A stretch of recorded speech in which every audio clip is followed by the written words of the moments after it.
رزق اللہ نے دینا ہے اور اللہ دے گا.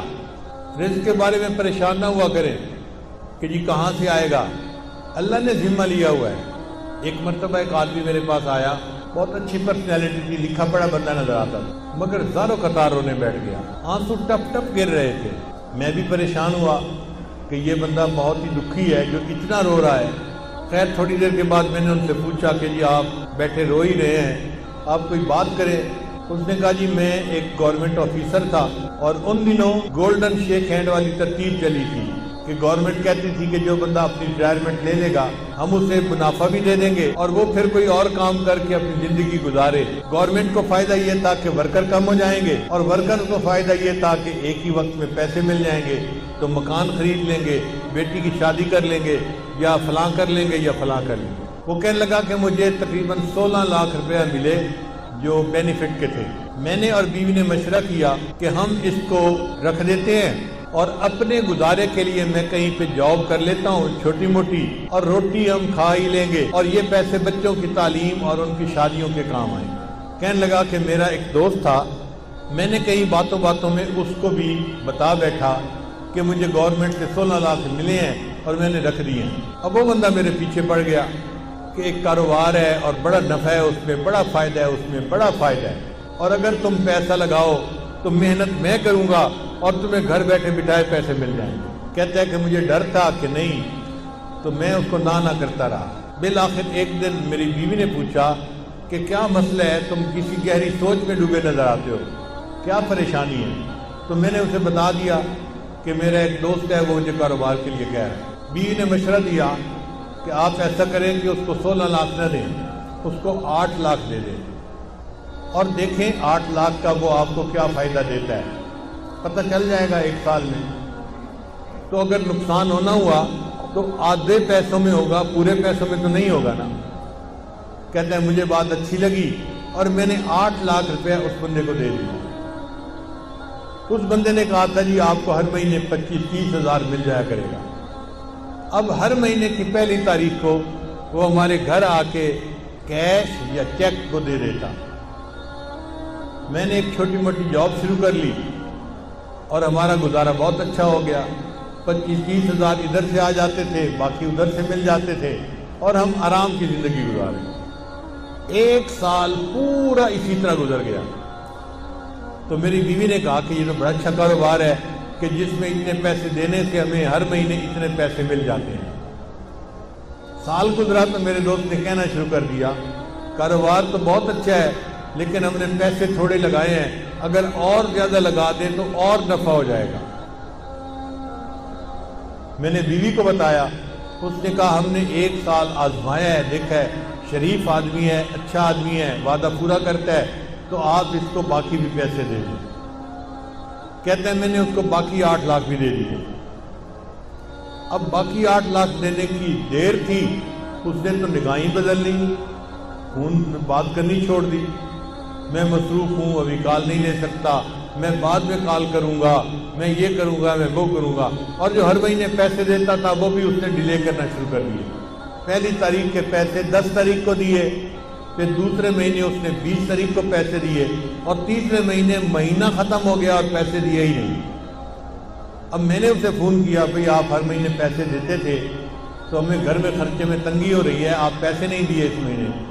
اور جی میں نے آپ سے بات کرنی ہے, میں 2 بندوں کو لا کے آپ سے بات کروں گا. اب بات اس نے کیا کی, اس نے کہا جی کہ مجھے تو کاروبار میں نقصان ہو گیا ہے اور 16 لاکھ کے 16 لاکھ ختم ہو گئے ہیں, تو میرے پاس تو پیسہ ہی نہیں آپ کو دینے کے لیے. اور جو بندے لے کے آیا تھا وہ بھی اسی کے سائڈ کے تھے, اسی طرح کے. وہ بھی مجھے سمجھانے لگے اور کہنے لگے کاروبار میں لاس بھی ہو جاتا ہے, پروفٹ بھی ہو جاتا ہے. اب آپ نے اگر 1 سال پروفٹ کھایا ہے تو لاس ہو گیا تو لاس کو بھی برداشت کر لو. کہنے لگا میں بڑا پریشان کہ میرے 16 لاکھ روپے ختم ہو گئے. کہتے ہیں اس سے میں مقدمہ تو کر نہیں سکتا تھا, نہ میں لڑ سکتا تھا, وہ لڑائی میں مقدمے میں مجھ سے زیادہ تیز تھا. لیکن مجھے گلٹ تھا اندر ایک میرے صدمہ تھا کہ یہ میرے بچوں کے لیے پیسے تھے, میں اس کو محفوظ رکھتا تو بچوں کی پڑھائی میں کام آتے, بچوں کی شادیوں میں کام آتے، میں نے بچوں کے پیسوں کو ضائع کر دیا، لہذا میں نے خود یہ غلطی کی۔ کہنے لگا کہ اب میرے اندر اتنا گلٹ ہے کہ بس ہر وقت آنسو بہتے رہتے ہیں اور مجھے سمجھ نہیں آتی کہ میں کیا کروں۔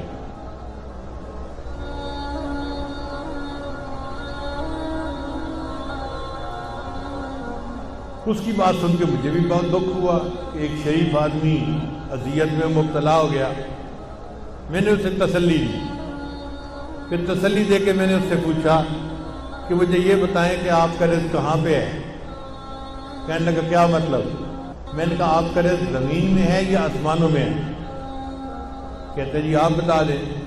میں نے کہا اللہ تعالیٰ فرماتے ہیں وَفِي السَّمَاءِ رِزْقُكُمْ، اور تمہارا رزق آسمانوں میں ہے۔ تو جب ہمارا رزق آسمانوں میں ہے تو ہمارا رزق کوئی ہٹھا نہیں سکتا، کوئی چوری نہیں کر سکتا۔ جو ہمیں پہنچنا ہے وہ اللہ پہنچا کے رہے گا۔ اگر کسی نے پہنچانے میں بددیانتی کی تو اللہ دوسرے ڈاکیے کے ذریعے سے پہنچا دیں گے، کسی اور طریقے سے پہنچا دیں گے۔ اللہ اس پر قادر ہے کہ اس کو پہنچائے۔ اس کو تھوڑا تسلی ہو گئی۔ میں نے کہا کہ دیکھیں آپ کا رزق تھا، اگر کسی نے آپ سے بددیانتی سے لے لیا آپ فکر مت کرو، اللہ آپ کو آپ کا رزق دوبارہ دے دیں گے، آپ پریشان نہ ہو۔ اب اس کا جو رونا تھا وہ بند ہو گیا، ذرا تسلی ہو گئی۔ میں نے اسے بیت کے کلمات بھی پڑھا دیے اور اس کو کہا کہ بس اپنے دل سے معاف کر دو اور یہ عہد کرو کہ یا اللہ اس نے میرے ساتھ بددیانتی کی، میں زندگی بھر کبھی کسی کے ساتھ بددیانتی نہیں کروں گا۔ اس نے یہ بھی وعدہ کر لیا۔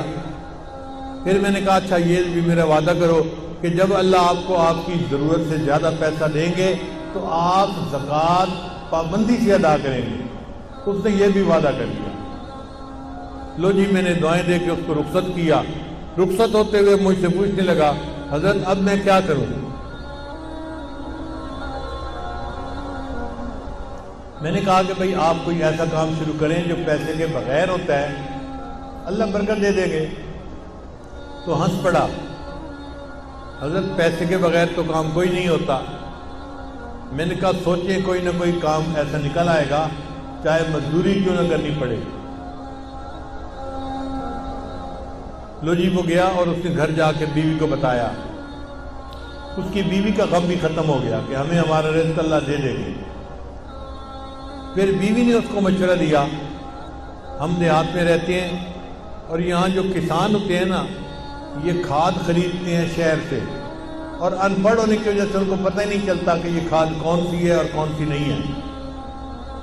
تو آپ اگر شہر کی کسی کمپنی سے کھاد کی بوریاں کریڈٹ پہ لے کر آئیں اور ان دیہاتیوں کو یہاں بیچ دیں پروفٹ رکھ کے، تو پھر پیسے آپ واپس کر دینا اور کچھ آپ کو نفع مل جائے گا۔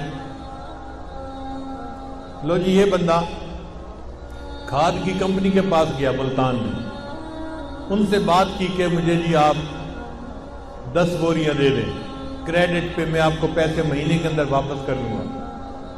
وہ کہے جی ہم تو آپ کو نہیں جانتے، ہم آپ کو کیسے دے دیں؟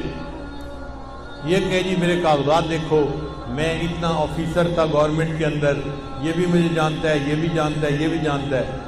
وہ کہیں کہ بھئی ہمیں تو شکل صورت سے بھی نظر آتا ہے کہ تم آفیسر رینک کے پڑھے لکھے بندے ہو، لیکن ہم بغیر پیسے کے کیسے اپنا مال دے دیں؟ ہم نہیں دے سکتے۔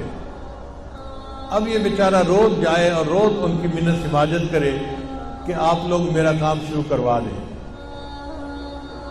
جو مینیجر تھا نا وہاں کا وہ ذرا رحم دل بندہ تھا، اس کو رحم آ گیا۔ ایک دن وہ کہنے لگا دفتر والوں کو کہ بھائی اس کو 10 بوری کریڈٹ دے دو اور گارنٹی میری ڈال دو، اگر اس نے پیسے نہ بھی دیے تو 10 بوری کے پیسے میں ادا کر دوں گا کہ چلو مجھ سے غلطی ہوئی، لیکن اب اس بندے کو 10 بوری دے دو۔ اس بندے کو 10 بوری مل گئی، یہ لے آیا، اس نے آ کے کسانوں کو بیچی، ہر بوری پہ 50-50 روپیہ اس نے نفع رکھ لیا، تو 10 بوری کا اس کو اچھا بھلا فائدہ ہو گیا۔ چنانچہ پھر یہ 10 کی جگہ 20 بوری لینے لگ گیا، پھر 30 بوری لینے لگ گیا، پھر 50 بوری کرتے کرتے ایک وقت آیا کہ کمپنی والوں نے کہا جی ہم آپ کو پورا ٹرک کریڈٹ پہ دے دیتے ہیں۔ اب اس نے کریڈٹ پہ ٹرک لیا اور لوگوں کو تقسیم کی کھاد اور ان سے پیسے لے کے واپس دے دیے۔ پھر 1 ٹرک سے 2 ٹرک اور 3 ٹرک اور ٹرکوں میں کام شروع ہو گیا۔ اللہ کی شان دیکھیں، کوئی 6-7 سال کا عرصہ گزرا ہوگا، یہ بندہ ایک دن میرے پاس واپس آیا، مجھے کہتے ہیں الحمدللہ حضرت آج میں 16 کروڑ کی پراپرٹی کا مالک ہوں۔ 16 لاکھ اس کے ضائع ہوئے تھے، اللہ پہ توکل کی، اللہ نے برکت رزق میں ایسی دی کہ 16 کروڑ کی پراپرٹی کا وہ مالک بنے۔ تو ہم کیوں اس معاملے میں شک میں پڑیں یا اپنے دل میں حرام لگائیں؟ دل میں تسلی رکھیں، اللہ نے جو ہمیں دیا ہے وہ اللہ نے ہمیں پہنچا کے رہنا ہے۔ جب اللہ نے پہنچا کے رہنا ہے تو ہم حرام کی طرف کیوں ہاتھ بڑھائیں؟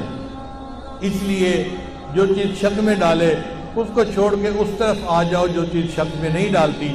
اللہ تعالی ہمیں ایسے صاف پاک معاملات کرنے کی توفیق عطا فرمائے۔